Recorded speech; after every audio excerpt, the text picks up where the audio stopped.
I'm going to be very brief here and say this whole situation is on me.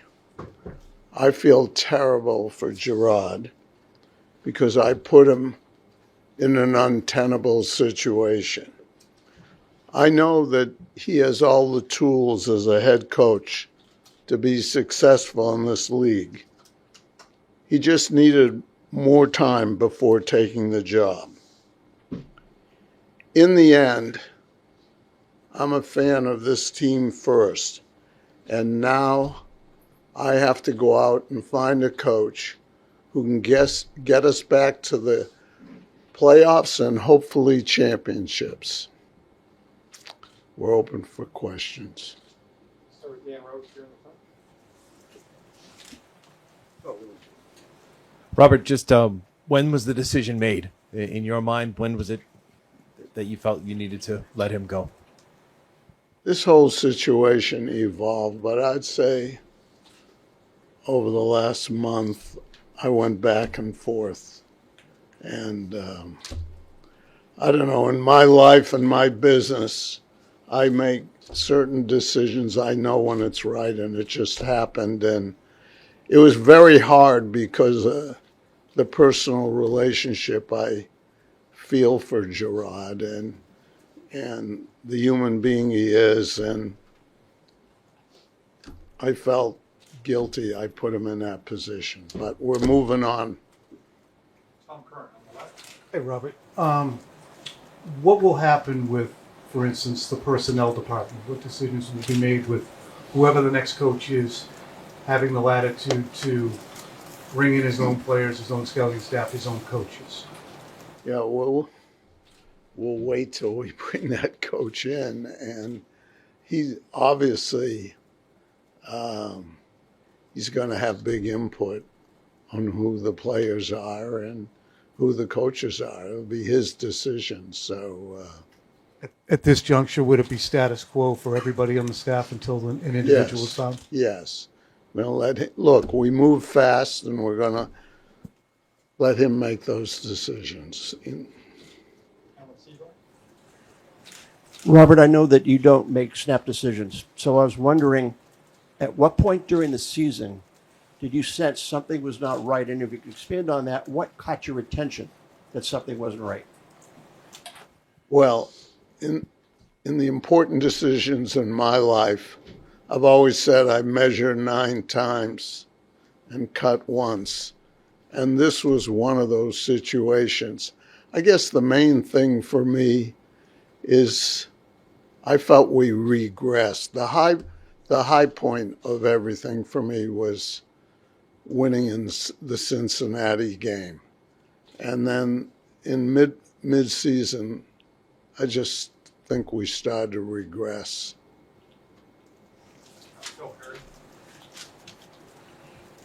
Robert, how significantly has fan reaction to the product on the field and to Jerod specifically played into your decision?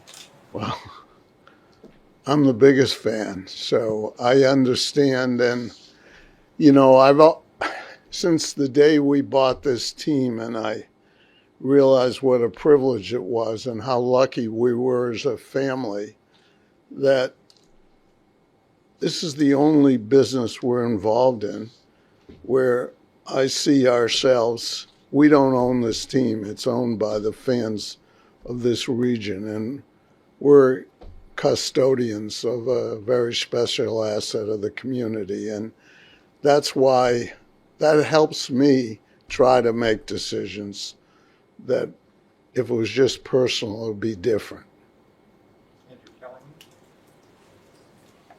Robert, aside from yourself and Jonathan, who will be involved in the head coaching interviews, and what traits are you looking for?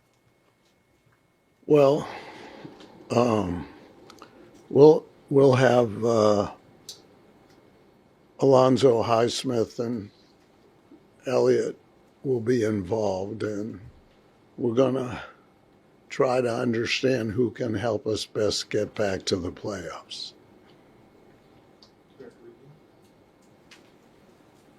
Robert, does that mean Eliot and his staff are going to continue on, or will the coaching hire also impact your front office?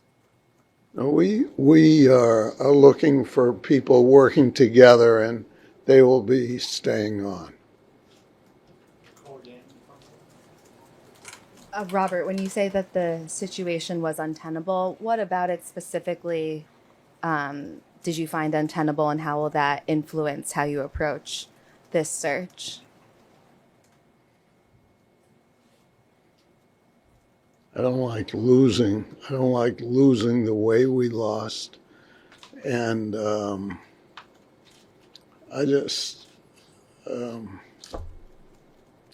just things were not developing the way we would have liked, and it was time to move on. Robert, how big of a search do you plan on how big of a coaching search do you plan on conducting?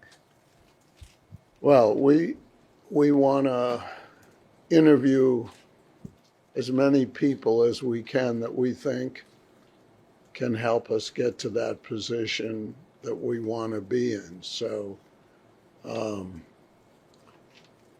we have put out and requests, and Stacy will be filling you in on that. Robert, thank you for taking our questions. Appreciate it. Is Mike Vrabel at or near the top of your list? It seems to be the talk. Before I make a comment like that, I don't know all the people involved, and there are some wonderful people that we've heard about, so I'd rather respond to that after I've seen everyone. Robert, can you speak a bit more to the timing of this? Did Jerod know before the game? Where are you? I'm right over here. Sorry. Oh, sorry. Thank you. I was wondering if you could speak a bit more to the timing of this. Did Jerod know before the game that this would be his last game coaching? No.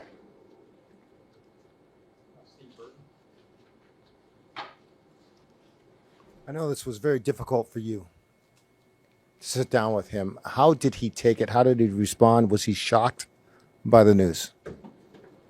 He was a man. Look, it was one of the more difficult things I've had to do in my life, because I had such affection for him, and I believe in him, and I really do believe he will go on, and as he gets more experience, he'll be successful.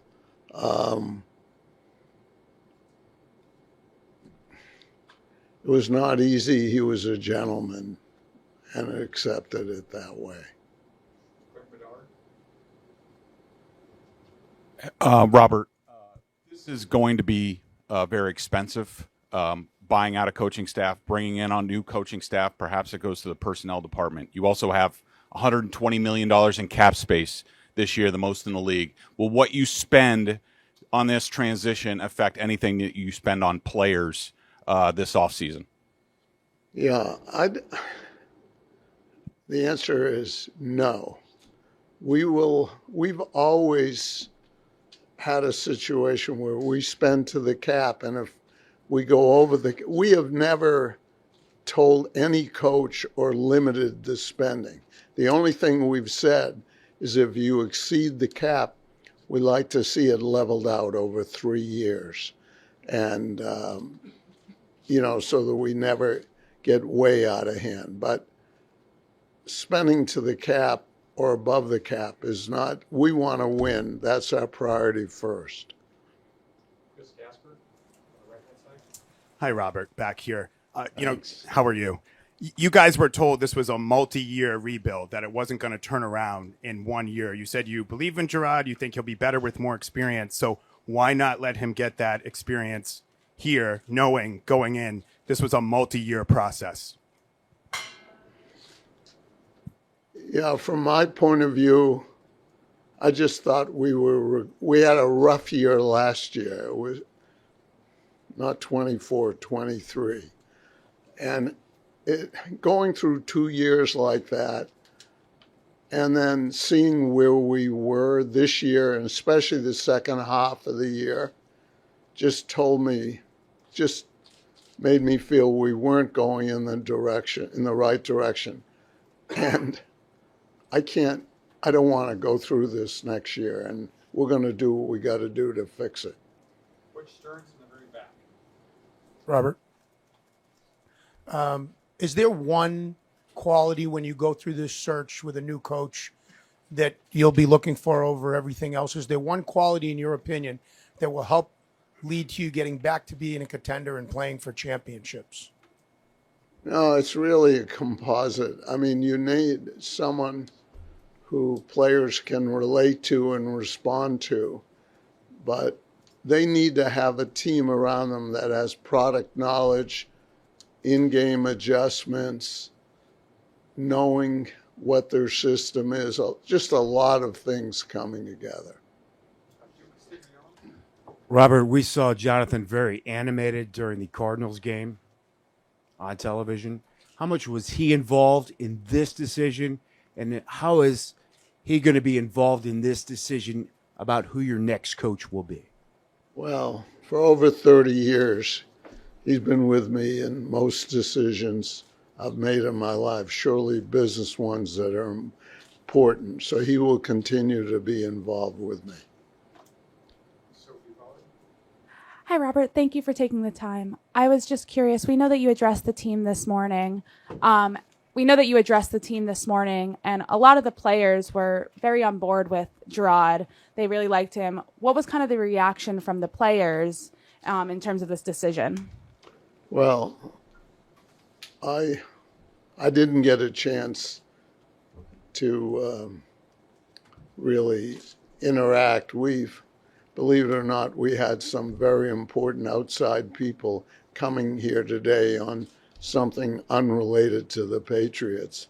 That's why we scheduled it this day a while back. And I spoke to them about how I felt about Jerod and what I tried to convey here today earlier.